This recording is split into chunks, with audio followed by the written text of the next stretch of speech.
أعوذ بالله من الشيطان الرجيم. بسم الله الرحمن الرحيم.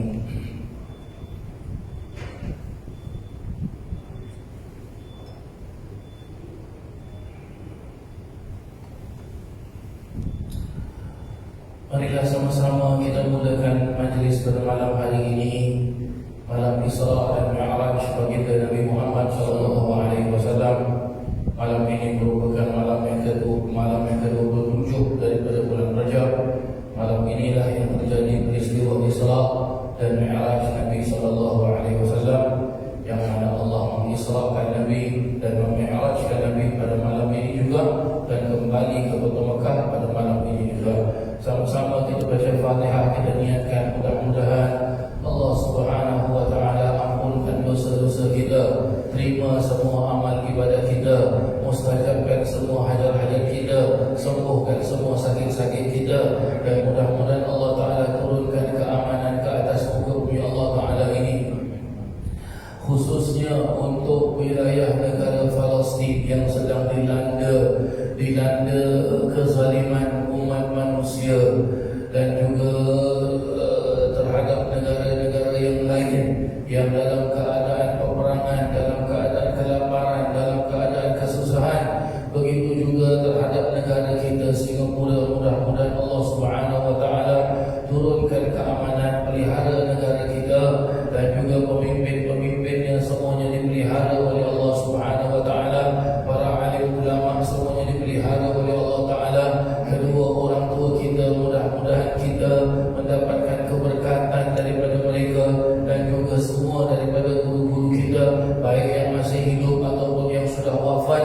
Dan mudah-mudahan Allah Subhanahu wa taala berkatkan kita pada malam hari ini di bulan Rajab dan bulan Sya'ban, dan Allah sampaikan kita ke bulan Ramadan, dan mudah-mudahan Allah Subhanahu wa taala memustajabkan semua doa-doa kita, memakbulkan semua hajat-hajat kita, mendengarkan semua permintaan kita, baik yang kecil, baik yang besar, baik yang senang ataupun yang susah. Dan mudah-mudahan Allah Subhanahu wa taala merahmati kehidupan kita, merahmati ahli keluarga kita, anak cucu cicit keturunan kita, dan mudah-mudahan Allah Subhanahu wa taala memberkati rezeki kita, dikurniakan kita rezeki yang halal, rezeki yang barakah, rezeki yang diridhai oleh Allah Subhanahu wa taala, seperti mana yang diniatkan oleh pendiri Masjid Hajjah Fatimah ini, dan juga para alim ulama yang bersemadi makam-makam mereka dikeliling Masjid Hajjah Fatimah ini. Begitu juga seperti mana yang diniatkan oleh almarhum Al-Arif Billah yang makamnya berada di Palma Road, Al-Habib Nuh bin Muhammad Al-Habashi dan Al-Habib Abdul Rahman bin Hashim Al-Habashi. Begitu juga yang diniatkan pendiri Masjid Ba'alawi di Singapura, Al-Habib Muhammad bin Sa'id bin Ahmad bin Hasan Al-Aqas, dan juga segenap para awliya, para syuhada, para salihin, para habaib, para maulana, para masyayikh, para ustaz-ustaz kita, para kiai-kiai, dan juga seperti mana yang diniatkan oleh guru besar kami Sayyidil Imam Al-Habib Umar bin Muhammad bin Sa'id bin Habib, wa ila hadratin Nabi Muhammadin sallallahu alaihi wasallam. Al-Fatihah.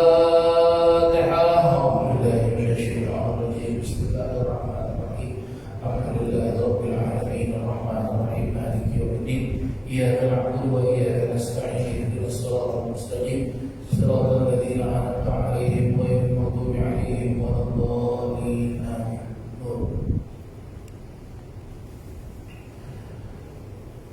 بسم الله الرحمن الرحيم. يا أرحم الراحمين، يا أرحم الراحمين، يا أرحم الراحمين، فرج على المسلمين. يا أرحم الراحمين، يا أرحم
سيدنا محمد وعلى آله وصحبه أجمعين. سبحانك لا علم لنا إلا ما علمتنا إنك أنت العليم الحكيم. قال رب اشرح لي صدري ويسر لي أمري واحلل عقدة من لساني يفقه قولي. اللهم صل على سيدنا محمد الفاتح لما أغلق والخاتم لما سبق ناصر الحق بالحق والهادي إلى صراطك المستقيم وعلى آله حق قدره ومقداره العظيم. اللهم صل على سيدنا محمد طب القلوب ودوائها وعافية الأبدان وشفائها ونور الأبصار وضيائها وعلى آله وصحبه وسلم. اللهم صل على سيدنا محمد مفتاح باب رحمة الله عدد ما في علم الله صلاة وسلاما دائمين بدوام ملك الله وعلى آله وصحبه ومن والاه. Muslimin dan muslimat, hadirin dan hadirat yang dirahmati Allah Subhanahu wa taala. Alhamdulillah, bersyukur kita kepada Allah Subhanahu wa taala pada malam hari ini, tepatnya pada malam 27 daripada bulan Rajab Al-Asar, yang mana ia merupakan suatu hari dan suatu malam yang dimuliakan oleh Allah Subhanahu wa taala, yang diagungkan oleh Allah Subhanahu wa taala, yang diperjelaskan oleh Allah Subhanahu wa taala di dalam Al-Quran pada surah Al-Isra. Ba'da a'udzu billahi minasy syaithanir rajim. Bismillahirrahmanirrahim. Subhanalladzi asra bi'abdihi laylan minal masjidil haram ilal masjidil aqsa alladzi barakna hawlahu linuriyahu min ayatina innahu huwas sami'ul basir. Subhanalladzi, maha suci Allah Subhanahu wa taala. Artinya Allah sumpah akan ayat ini, bukannya sumpah dikutuk, tetapi Allah sumpah dengan kebesarannya Allah taala, dengan keagungannya Allah taala, dengan kehebatannya Allah Subhanahu wa taala, yang mana belum ada manusia yang dapat menandingi keagungannya Allah. Tidak ada satu makhluk pun yang dapat mengatasi kehebatannya Allah. Tidak ada satu manusia pun yang dapat menandingi keagungan kemuliaan yang Allah mampu melaksanakan. Manusia itu tidak mampu melaksanakan. Subhanallah, maha suci Allah Subhanahu wa taala.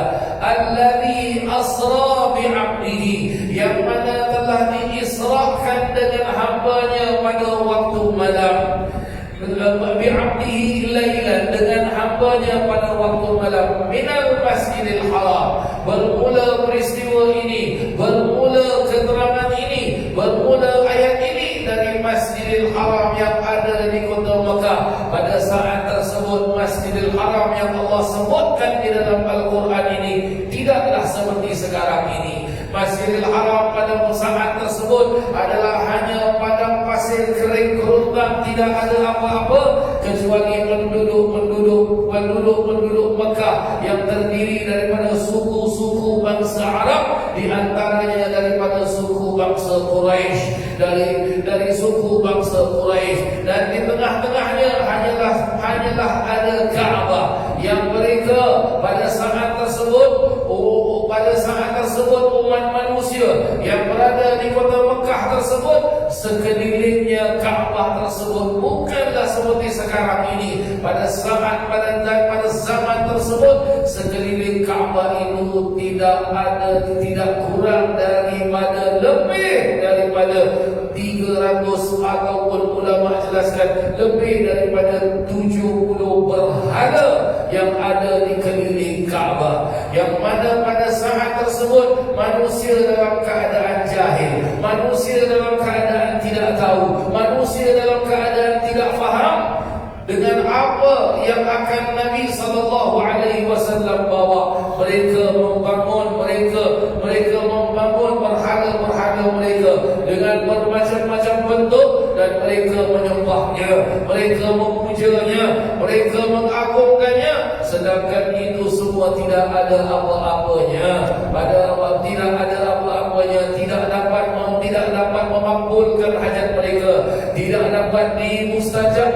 semua doa-doa mereka, mereka dalam keadaan sesat, mereka dalam keadaan susah, mereka dalam keadaan jahil, sehingga datang Nabi Muhammad sallallahu alaihi wasallam dengan membawa agama Islam ini minal Masjidil Haram ilal Masjidil Aqsa, kepada dari Masjidil Haram ke Masjidil Aqsa, yang mana kita faham Masjidil Aqsa sekarang ini terletak di bumi negara wilayah Palestin ataupun disebut dengan Palestin, para jemaah yang dirahmati Allah. Kenapa disebut Masjidil Aqsa? Apa Masjidil Aqsa? Kenapa disebut Masjidil Haram? Masjid tapi disebut Al-Haram. Apa maksud haram di situ, para jemaah sekalian? Maksud dari Masjidil Haram, maksud daripada haram tersebut adalah apa? Adalah tidak boleh dilaksanakan sesuka hati kita tatkala kita berada di dalam tanah haram. Sebab itu kalau kita melaksanakan ibadah haji, melaksanakan ibadah umrah, tatkala nak masuk ke kota Mekah, ada perbatasan antara tanah haram dengan tanah halal. Disebut tanah haram, itulah yang Allah sebut Masjidil Haram. Itulah yang Allah sebut Masjidil Haram, tanah haram, perbatasan antara tanah halal dengan tanah haram. Dan disunahkan kita nak masuk tanah haram membaca doa, berdoa kepada Allah, minta kepada Allah. Dan disebut juga tanah haram, tidak boleh kita buat sesuka hati kita tatkala kita berada di luar tanah haram, di tanah halal, kita tak boleh buat sesuka hati kita. Buktinya, para jemaah yang dirahmati Allah, sesiapa sahaja yang nak masuk ke tanah haram kota Mekah perlu melakukan beberapa perkara-perkara yang telah ditetapkan di dalam agama syariat Islam ini, iaitu dia perlu memakai pakaian yang disebut dengan pakaian al-ihram. Dia perlu menjatuhkan niat di miqat, tempat yang telah ditentukan oleh Nabi sallallahu alaihi wasallam. Tempat-tempat tersebut di luar kota Mekah. Di luar kota Mekah, lihat nak masuk kota Mekah, ada pakaian yang perlu kita pakai, ada uniform yang perlu kita pakai, iaitu ihram. Baik orang lelaki ataupun orang perempuan. Dan tatkala orang itu sudah pakai ihram sampai di miqat dan ia jatuhkan niat, maka dia perlu jaga daripada pantang larang yang berada di dalam keadaan ihram. Ini yang dimaksudkan Masjidil Haram. Bagaimana pula yang dimaksudkan dengan Masjidil Aqsa? Yang dimaksudkan dengan Masjidil Aqsa, para jemaah yang dirahmati Allah, makna Al-Aqsa, perkataan Al-Aqsa itu adalah dijelaskan oleh para alim ulama tafsir. Satu, diberi makna Al-Aqsa adalah tempat yang jauh mata-mata, tak dapat dilihat, itu Aqsa namanya, jauh tempatnya. Lagi satu makna Al-Aqsa, apa dia, para jemaah sekalian? Al-Aqsa ialah tempat yang susah untuk didatangi. Ini maksud Al-Aqsa. Ada lagi ulama jelaskan makna Al-Aqsa adalah apa? Makna Al-Aqsa adalah tempat yang tersembunyi. Ini Al-Aqsa. Baginda Nabi sallallahu alaihi wasallam memperjelaskan, la tushaddid 'ala ar-rihal illa 'ala thalatha amakin.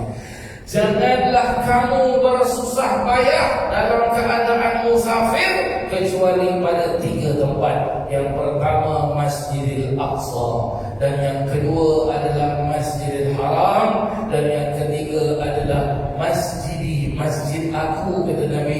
Ataupun ada ulama hadis jelaskan masjid itu maksudnya Masjid Nabawi. Maka Nabi SAW menggalakkan kita untuk datang ke tiga masjid ini, yang mana Masjidil Aqsa dijelaskan oleh para alim ulama, khilaf di antara para alim ulama di muka bumi Allah Ta'ala ini, mana satu masjid yang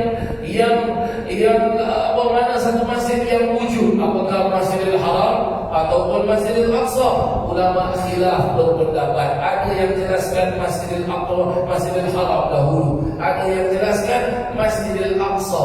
Dan berapa jarak lama antara Masjidil Aqsa dengan Masjidil Haram? Ada ulama memperjelaskan 100 tahun lama jaraknya. Ada yang memperjelaskan 50 tahun. Walhasil begitulah pendapat para alim ulama. Dan Allah memperjelaskan minal masjidil haram ilal masjidil aqsa alladhi barakna hawlahu, alladhi barakna hawlahu, yang mana Allah subhanahu wa ta'ala memberkati. Allah berkatkan sekelilingnya. Sekelilingnya bagaimana? Dari Masjidil Haram sampai ke Masjidil Aqsa. Apa sahaja yang ada di antara kedua masjid yang mulia, yang agung ini adalah diberkati oleh Allah Subhanahu wa ta'ala. Alladzi barakna haulahu. Untuk apa Allah Ta'ala berkatkan? Linuriyahu, supaya dapat kami tunjukkan, dapat kami buktikan, dapat kami menyaksikan, linuriyahu min ayatina, dari tanda-tanda kebesarannya Allah Subhanahu wa ta'ala. Kebesarannya Allah Subhanahu wa ta'ala, kemuliaannya Allah Subhanahu wa ta'ala. Apa tanda-tanda kebesarannya Allah Ta'ala? Masjid. Apa maksud masjid? Kita tahu masjid tempat sembahyang. Perkataan bahasa Arab itu masjid. Sajadah yasjudu sajidan. Sajadah telah sujud, yasjudu sedang dan akan sujud, sajidan orang yang sujud, masjidun tempat sujud. Ini. Maka kenapa masjid ini terlalu penting di dalam agama Islam? Disitulah letaknya rumah Allah, dan disitulah masjid itu kalau dibina dengan rezeki yang halal, dibina dengan rezeki yang mana rezeki tersebut dari rezeki yang halal, dan tidak ada apa-apa urusan sekalipun, hanya ikhlas lillahi ta'ala. Dan di masjid itu juga dijelaskan masjid adalah tempat orang sujud, yaitu tempat orang beribadah, tempat orang merintih kepada Allah, tempat orang berdoa kepada Allah, tempat orang bertaubat kepada Allah, tempat orang bermohon kepada Allah, tempat orang meminta segala hajatnya kepada Allah. Dan di masjid itu jugalah diadakan apa? Tempat orang untuk mencari ilmu, tempat orang untuk mencari ilmu. Zaman dahulu kala para jemaah yang dirahmati Allah keliling Masjidil Aqsa, keliling Masjidil Haram, keliling Masjid Nabawi adalah apa? Selain daripada ibadah solat, adalah tempat orang-orang datang menuntut ilmu. Keliling di tiga-tiga masjid ini boleh jumpa dengan ulama-ulama yang unggul. Salah satu ulama yang unggul yang kita bermazhab dengan mazhabnya disebut dengan mazhab Syafi'i, yang mana Imam Syafi'i rahimahullahu ta'ala tidak dilahirkan di Mekah, tidak dilahirkan di Madinah, dilahirkan di Palestin, kawasan Masjidil Aqsa. Alladzi barakna hawlahu linuriyahu min ayatina innahu, sesungguhnya huwas sami', dialah yakni Allah yang maha mendengar, al-basir, yang maha melihat. Allah mahu menunjukkan, membuktikan kepada semua hamba-hambanya bahawasanya tidak ada satu pun manusia yang dapat mengatasi Allah Subhanahu wa ta'ala. Yang kedua, para jemaah sekalian, terjadi peristiwa Isra dan Mi'raj ini, para alim ulama sepakat ia merupakan salah satu daripada mukjizat Nabiuna Muhammad, Sayyidina Muhammad sallallahu alaihi wasallam. Mukjizatnya Nabi Muhammad sallallahu alaihi wasallam. Apa maksud mukjizatnya Nabi Muhammad sallallahu alaihi wasallam? Belum pernah terjadi ke atas selain daripada Nabi Muhammad. Belum pernah Nabi Adam, Nabi Nuh, Nabi Idris,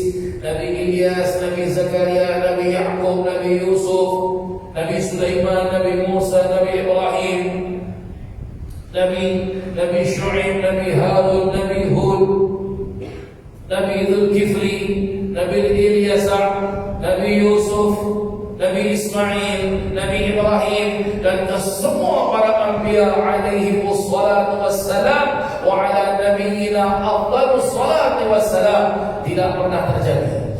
Nabi Ibrahim alaihissalam, yang mana beliau daripada bumi Palestin yang disebut dengan Ariha, ataupun dalam bahasa Arabnya disebut dengan Ariha, di dalam bahasa Hebrew, bahasa Yahudi disebut Ericho, Ericho disebut dalam bahasa orang putih English disebut Jericho pada jemaah sekalian. Makamnya Nabi Ibrahim yang ada di, minta maaf, bukan di Jericho tapi di Baitul Laham. Dalam bahasa Arab disebut Baitul Laham, dalam bahasa Hebrew, bahasa orang Yahudi, Bethlehem dipanggil. Disitulah makamnya Nabi Ibrahim alaihissalam. Beliau berjalan dengan istrinya Siti Hajar sampailah ke kota Mekah, mengambil masa, ada ulama jelaskan mengambil masa 3 bulan, ada yang mengambil masa 4 bulan, ada yang menjelaskan mengambil masa 6 bulan. Sedangkan Nabi Muhammad SAW malam itu juga beliau berangkat, dan malam itu juga beliau pulang ke kota Mekah.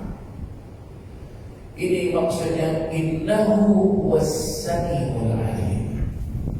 Dan intipati para jemaah yang dirahmati Allah, intipati daripada peristiwa Isra dan Mi'raj ini mengingatkan kita akan satu perintah Allah yang agung, perintah Allah yang mulia, perintah Allah yang sangat-sangat mulia, dan tidak ada perintah Allah yang lebih mulia dan lebih tinggi daripada perintahnya ini, yaitu Nabi Muhammad SAW sampai ke Sidratul Muntaha. Dari Masjidil Aqsa, Sidratul Muntaha, ketemu dengan Allah Subhanahu wa Ta'ala, menerima amanah yang besar dari Allah Ta'ala. Dibimbingkan cerita, yaitu ibadah solat pada jemaah sekalian. Lihat betapa agung, betapa besarnya ibadah solat, ibadah zakat, ibadah haji, ibadah puasa, syariat-syariat agama Islam yang lain, kesemuanya melalui wahyu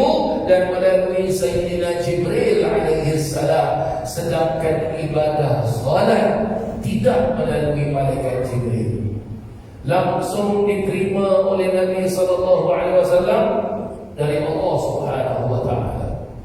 Dan Nabi SAW adalah orang yang pertama tatkala kembali ke Masjidil Aqsa melaksanakan 5 waktu yang mulia ini. Pada seketika itu juga Nabi melaksanakan, walaupun waktunya belum masuk. Kenapa Nabi melaksanakan? Kenapa tak tunggu masuk waktu zuhur, asar, maghrib, isya, subuh? Kerana Nabi membawa amanah dari Allah, membawa risalah. Nabi perlu jalankan dahulu. Maka Nabi melaksanakan 5 waktu ini di Masjidil Aqsa di kota Palestin.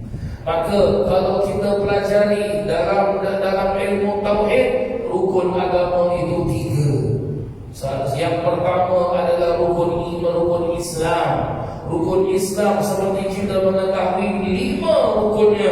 Lihat setelah mengucap 2 kalimah syahadah, setelah syahadatain, apa pada jemaah sekalian?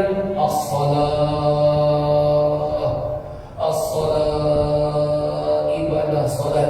Dan dalam hadis Nabi SAW memperjelaskan, wa minal kabair at-tarikus salat. Dan daripada dosa-dosa yang besar adalah orang yang meninggalkan salat. Dan Allah Ta'ala memperjelaskan di dalam Al-Quran, inna salata tanha 'anil fahsya'i wal munkar. Sesungguhnya ibadah salat itu dapat mencegah diri seseorang, yaitu menjadi suatu benteng pertahanan, self defense, dari orang itu melaksanakan perkara yang fahsya, perkara yang perkara-perkara yang dilarang, yang diingkari oleh Allah Ta'ala. Kenapa zaman sekarang hidup susah para jemaah sekalian? Kenapa zaman sekarang macam-macam problem, penyakit sana dan sini dan begitu? Cek ibadah salatnya. Nabi SAW memperjelaskan, Sallu kama ra'aitumuni usalli. Salatlah kamu seperti mana kamu menyaksikan aku salat. Menyaksikan aku salat berarti apa? Mesti kita salat seperti cara Nabi Muhammad SAW. Tak ada cara lain. Bagaimana cara ibadah salat Nabi Muhammad SAW yang diajarkan oleh para alim ulama? Apa nama salat? Ulama memperjelaskan percakapan, perbuatan dimula dengan takbiratul ihram, Allahu Akbar, dan ditutup dengan salam, Assalamualaikum warahmatullah. Nah, beginilah dia para jemaah yang dirahmati Allah Subhanahu wa ta'ala. Intipati daripada peristiwa Isra dan Mi'raj memperlihatkan kita tentang hukum Allah Subhanahu wa ta'ala. Yang banyak zaman sekarang orang leka, orang lalai, dan ada orang melaksanakannya. Bila suka nak laksanakan, dia laksanakan. Bila tak suka, dia tak laksanakan, maka dia tidak laksanakan. Ini mendatangkan malapetaka kepada jemaah sekalian, mendatangkan satu azab daripada Allah Subhanahu wa ta'ala. Kenapa orang-orang dahulu mereka hidup aman damai walaupun dalam keadaan susah, tidak ada teknologi yang canggih seperti sekarang ini?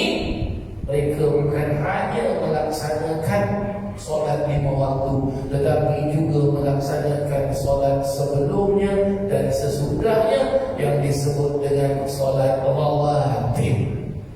Solat sunnah sebelum zuhur, sunat muakkadah melaksanakan 4 rakaat, sesudah zuhur 2 rakaat, sebelum asar 4 rakaat, sesudah maghrib 2 atau 4 atau 6 rakaat, sebelum isya 2 rakaat, selepas isya 2 rakaat. Ini sunat rawatib yang mana kalau kita melaksanakannya, para alim ulama telah membahas tentang solat sunat rawatib ini di dalam kitab-kitab fikih, dibahas dengan panjang lebar sekali. Banyak sekali ulama-ulama menjelaskan, dan Nabi SAW memperjelaskan, man wadaba alaihi, barang siapa yang melazimkan dirinya menjaga ini solat sunat ba'diyah dan qabliyah, bara'atun minan nar wa bara'atun minan nifaq.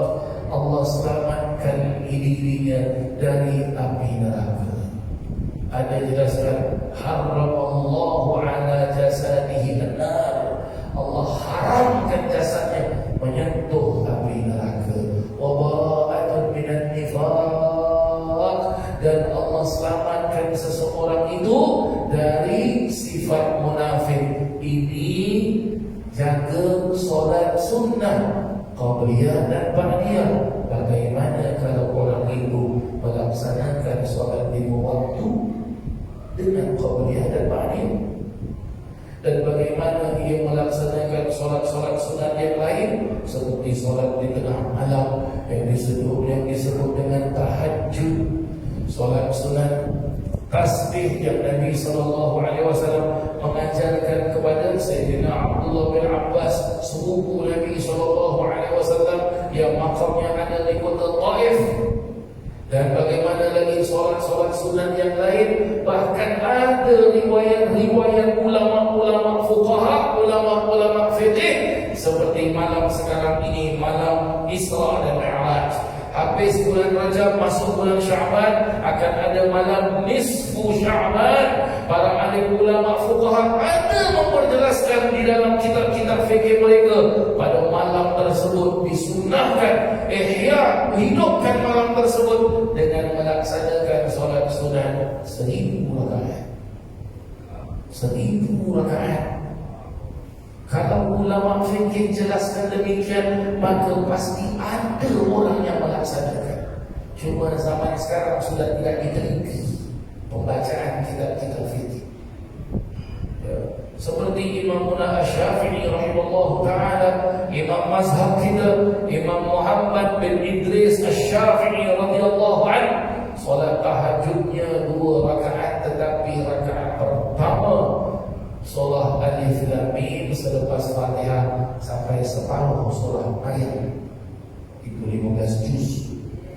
Rakaat kedua habis dari Fatihah sampai minal jinnati wan nas, khatam pada jemaah sekalian. Bila tu? Tiap malam 2 rakaat khatam itu dalam Quran. Lihat betapa nikmat dan betapa sedap dan betapa agung. Dan tidak sedikit ulama-ulama yang gugur, syahid, mati dalam solatnya. Salah satu daripadanya adalah sahabat Nabi Sayyidina Umar bin Khattab, dan ia juga merupakan ayah mertua Nabi punya fadilah, sebab anaknya Sayyidina Hafsah isteri Nabi. Sampai sekarang pintu rumah tingkap Sayyidina Hafsah itu sampai sekarang masih ada, yang ada kamera yang besar menghadap kepada makam Nabi SAW. Itu rumah Sayyidina Hafsah, rumah Sayyidina Umar bin Khattab, yang mana dalam sejarah apabila Sayyidina Umar bin Khattab Allahu Akbar memimpin solat subuh, datang Abu Lu'lu' cucuk perut Sayyidina Umar dengan beberapa kali tusuk, terburai isi perut Sayyidina Umar dan gugur syahid. Gugur syahid pada jemaah yang dirahmati Allah. Intibati daripada peristiwa Isra dan Mi'raj. Intibati daripada peristiwa Isra dan Mi'raj. Niat pada jemaah sekalian, dari malam hari ini, dari saat ini, dari detik ini, niat untuk kita memperbaiki ibadah solat kita, memperbaiki bacaan-bacaan di dalam ibadah solat kita. Niat, mungkin di antara kita ada yang maaf kata ponting supaya tak solat sama sekali. Niat tahun ini, malam ini juga, niat aku akan mulakan solat. Mungkin di antara kita ada yang lambat solat. Niat pada zaman saat ini juga, aku tak mau lambat-lambat lagi solat. Mungkin di antara kita niat pada saat ini juga, suka solat sendiri. Saat ini juga aku niat tak mau solat sendiri, mau solat pada jemaah. Hakata pada jemaah yang dirahmati Allah Subhanahu wa ta'ala. Mudah-mudahan Allah Subhanahu wa ta'ala ampunkan dosa-dosa kita dan terima semua amal ibadah kita, dan mudah-mudahan Allah Subhanahu wa ta'ala jadikan kita daripada golongan orang-orang ahli sujud kepada Allah, orang-orang ahli sujud kepada Allah. Baginda Nabi SAW memperjelaskan dekatnya hubungan antara seorang hamba dengan Allah Ta'ala tatkala ia dalam keadaan sujud kepada Allah Subhanahu wa ta'ala. Dan mudah-mudahan Allah menetapkan kita mati dalam keadaan sujud kepada Allah Subhanahu wa ta'ala. Dan mudah-mudahan Allah Subhanahu wa ta'ala memperdengarkan semua hajat-hajat kita, ampunkan dosa-dosa kita, pelihara kehidupan kita. Dan mudah-mudahan Allah Subhanahu wa ta'ala seperti mana dikumpulkan kita dalam rumah Allah yang agung ini, kata Allah kumpulkan kita di yaumil mahsyar bersama Sayyiduna Muhammad. Allah kumpulkan kita di bawah payung Nabi Muhammad. Allah kumpulkan kita, Allah kumpulkan kita, dan mudah-mudahan kelak di yaumil mahsyar tangan-tangan kita dipimpin, dipegang oleh Nabi SAW sampai menyeberangi jembatan Sirat, sampai Nabi lah yang masukkan kita ke dalam syurga Jannatul Firdaus. Nabi lah yang akan mencedok air daripada telaga Kautsar dan memberi minum kepada kita. Dan mudah-mudahan Allah Subhanahu wa ta'ala turunkan keamanan, lindungi bumi Palestin, lindungi Masjidil Aqsa ya Allah. Mudah-mudahan Allah Subhanahu wa ta'ala pelihara Masjidil Haram, pelihara Masjidil Nabawi ya Allah. kepadamu ya Allah. Kami mohon kepadamu ya Allah. Engkau telah memerintahkan kepada kami, ud'uni fastajib lakum, mintalah kepadaku maka akan aku kabulkan. Maka kami mohon kepadamu ya Allah, pada malam Isra dan Mi'raj ini ya Allah, ampunkan dosa-dosa kami ya Allah. Terimalah amal ibadah kami ya Allah. Cahayakan hati kami dengan cahaya sujud kepadamu ya Allah. Terangkan kehidupan kami dengan pengampunan darimu ya Allah.